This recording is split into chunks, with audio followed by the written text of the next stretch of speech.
Ah, ça, c'est une photo avec Mathieu de la cérémonie d'ouverture avant qu'on soit rincé sur le bateau. Allez, on va regarder le fil Insta pour voir ce qui s'est passé cette année.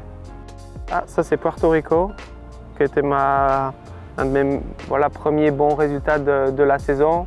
Une semaine hyper importante parce que c'était un début de saison pas évident. J'ai pas joué les 2 premiers tournois, j'avais un problème à l'épaule, j'ai raté mes 2 premiers cuts. Donc de suite on se retrouve pratiquement fin février, début mars, on n'a pas marqué de points du tout et on peut commencer vite à gamberger, à essayer d'attendre justement ce premier résultat avec cette 3e place qui a quand même bien lancé, m'a donné quand même pas mal de confiance de voir que le travail paye et que c'était juste un petit peu les aléas de la vie de golfeur qui ont fait que le début de saison n'a pas été idéal.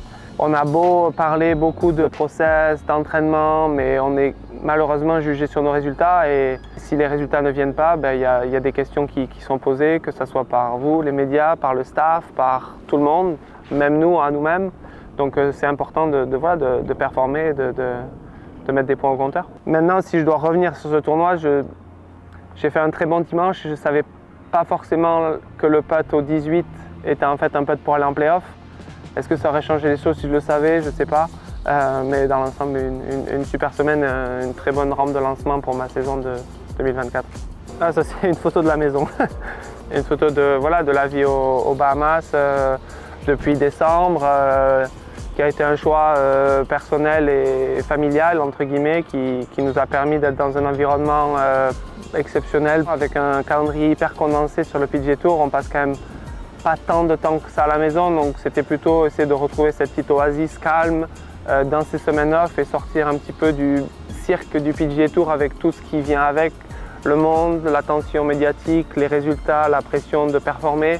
Ça a été quelque chose qui a été très important pour mon équilibre, de sortir de ça et d'avoir des semaines où on redevient vraiment au plus normal possible, avec trouvé un calme de vie et justement des conditions top, autant sur le plan professionnel que personnel.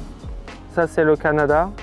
Je dirais que cette semaine-là, j'ai senti que j'étais plus proche de gagner que la semaine de Puerto Rico où je suis vraiment revenu un petit peu de derrière. Pour gagner, il faut une certaine part de réussite. Il faut que les choses s'enclenchent au bon moment. Mais c'est vrai que c'était déjà un objectif pour 2024. Ça le sera forcément pour 2025 aussi. Ça, c'est une photo avec Mathieu de la cérémonie d'ouverture avant qu'on soit rincé sur le bateau. Donc pour revenir un petit peu aux Jeux Olympiques, une super semaine et même au-delà de l'aspect vraiment golfique, ce qu'on a pu vivre au village, aller voir d'autres disciplines, puis passer ce moment avec Mathieu qui est un de mes meilleurs potes sur le tour et quelqu'un que je connais depuis qu'on a 12 ans. Voilà, c'est quelque chose qui nous a permis de se rapprocher juste parce que on est ensemble et on veut que j'avais forcément... on a envie que l'autre joue aussi bien que nous, entre guillemets.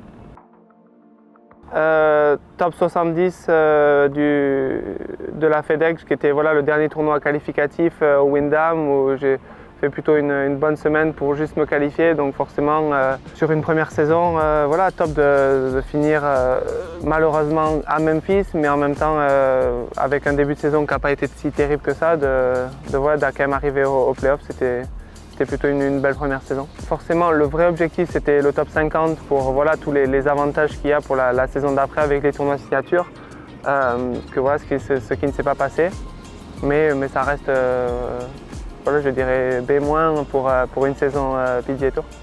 Ah, photo des JO.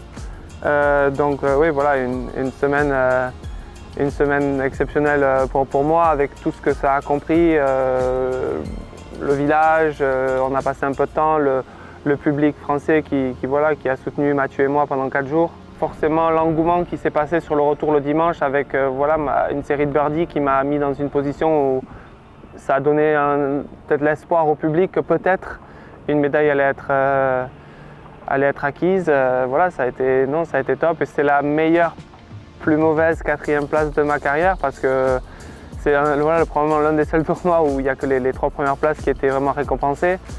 Mais en même temps, en excluant vraiment les médailles et cet aspect Résultat pur, l'expérience en elle-même est quelque chose que voilà, j'ai jamais vécu en sport, en golf et que ça sera dur de faire beaucoup mieux en termes d'émotion, d'être à Paris sur un parcours où on est venu quand on avait 11 ans pour jouer les championnats de France.